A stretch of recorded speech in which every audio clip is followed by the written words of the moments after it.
If you've run out of line on your trimmer, whether it's a gas trimmer, electric, cordless, and you have one of these bump feed heads, I'm going to show you how to put new line in here. Now they sell like a pre-lined head. They're kind of expensive, but if you just get regular trimmer line, I'm going to show you how to reinstall it. It's going to be a cheap and easy way to do it. First thing you want to do, look at the bottom of the bump feed head. There's going to be arrows on this housing and arrows on this bump feed. You need to turn this until the arrows all line up. Go ahead and get your favorite trimmer line, whether it's 95 thousandths, 80 thousandths, whether it's twist or just kind of a straight. And you're going to measure out about 16 feet of line and cut it. Most of these bump feed heads are going to take 12 to 16 feet. Let's go ahead and measure that out and I'll show you how to insert it.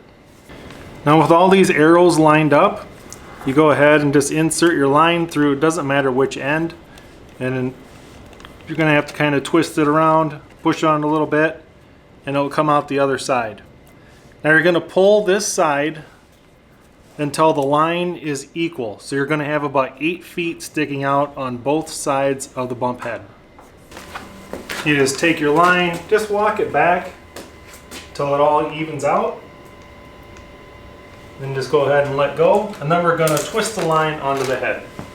So with the line sticking out even on both sides, you're going to go ahead and turn this bump feed clockwise until all this line is wound up.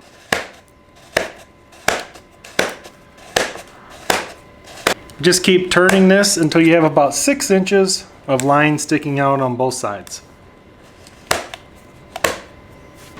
And if you had your line nice and even, once you got it wound up all the way, you should come out fairly well even. If not, just go ahead and cut off one of the long ends. We should wind up with something like this. And now your trimmer is ready to go back out and hit some weeds.